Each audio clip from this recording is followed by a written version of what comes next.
Welcome, one and all. Oh, what's this? What's this? My videos aren't continuing on Friday like I said they would? Well, thanks to a certain misreading in my schedule, I did not have an exam today, so I could have actually done this a lot earlier, but I'm doing it now anyway since I have free time.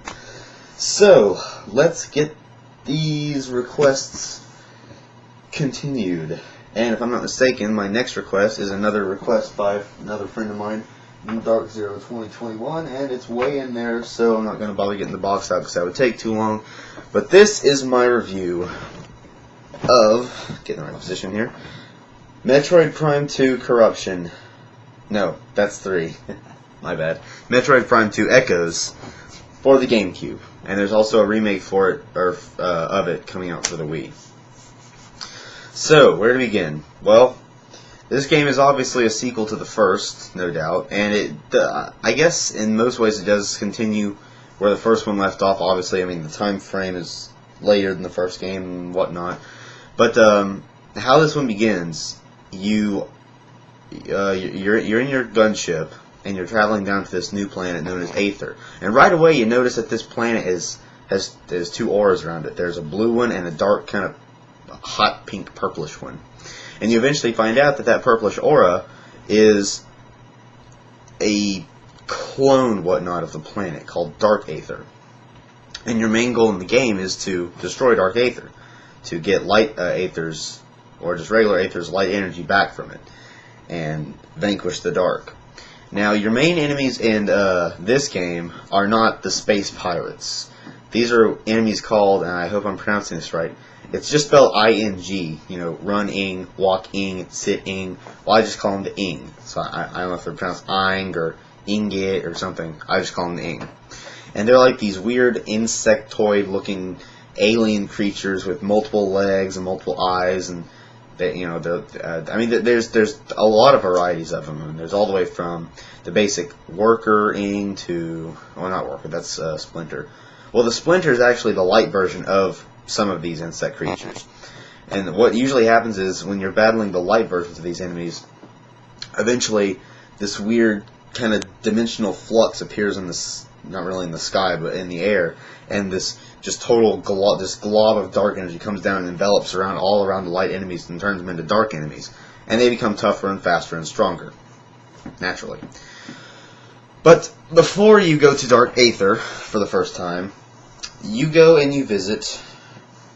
Maybe this is after. I don't remember. I haven't played this in God knows how long.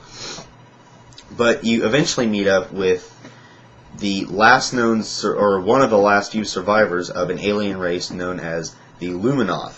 Now, the Luminoth are these. They look like moths. I mean, they're very look-alike of moths, but they're more humanoid looking. But they're really, really tall. They're like 7-8 feet tall. They've got wings on their backs. They've got the antenna. They've got the eyes.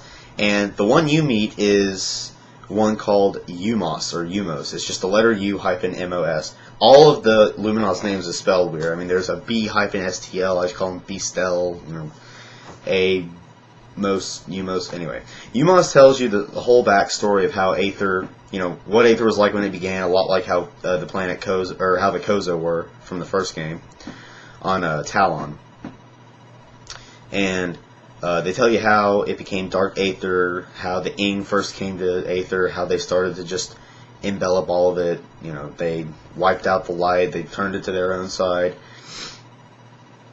And he tells you of what you can do to stop it. And on the way, you have to fire up 3 of these machines that gather the remaining amounts of light energy from Dark Aether and shoot them back to the main generator up in U-Mos's hold, and powers up his machine there. It's kind of confusing to describe, but you figure, I mean, you find out all about this. And you know, it's just the same. Like when you first visit Dark Aether, the light shield, like the bubble that has light energy that you can actually survive in, goes away, and the Ing crowds you and they steal a lot of your weapons. You have to collect parts just like from the first Metroid Prime. And you eventually, I mean, you go from everything like morph ball to boost ball, and then you get these big things like Dark Beam and Light Beam. You know, basic story. I mean, you keep going around collecting parts, beating, and then there's several boss fights in this game. A lot of them are hard. One in particular, the Boost Guardian. Watch out for this guy. First time I faced him, under easy difficulty, it took me 7 tries to beat him.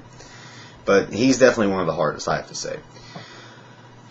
So you collect all the parts and you beat the Emperor Ing, and then you beat the clone of yourself, Dark Samus. Now you saw Dark Samus at the end of the first one. Her hand is kind of reaching out of the glob of Phazon left by Metroid Prime. Well, she's an actual boss enemy now, and she's kind of disappointingly easy. But there's your story, kind of. Gameplay, I'm kind of briefly describing. Same mechanics as the first one. I mean, you have your power beam, and there's instead of the light beam, or not light beam, the wave beam, ice beam, and plasma beam, like in the first one. In this one, you have the dark beam, the light beam, and the annihilator beam. Now, also in this game, they introduced an ammo system, which a lot of people didn't like, including me at first. But just like with the other weapons from the first one, you can charge up these weapons to fire a more powerful shot, and then you get the.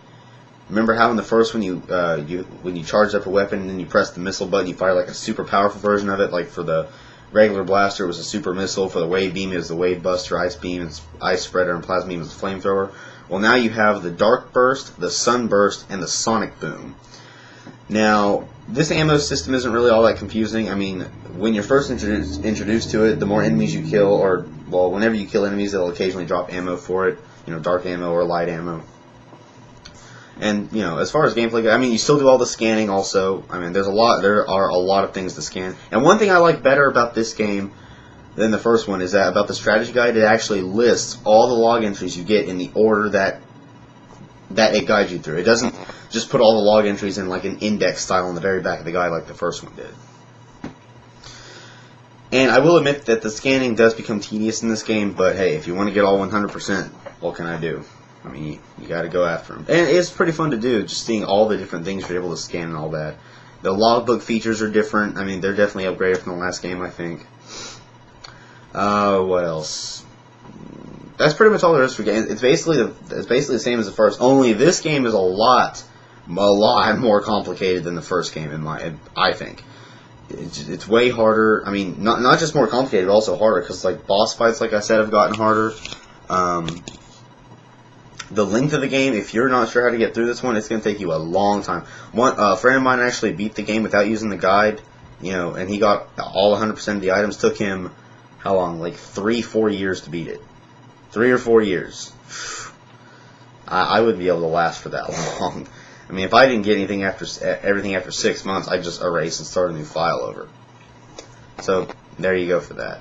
Graphics in this game have definitely, I think, at some points they look better than the first, but at some points they look kind of rushed. I mean, there are some levels I think graphic-wise look a little but one place, Sanctuary Fortress, that place is just graphical heaven. I mean, I swear. When you get to the main area and you look down, there's just this whole huge area of lights, like this grid area of lights, and all these bright neon flashing lights. It's really, really stunning to see, I think.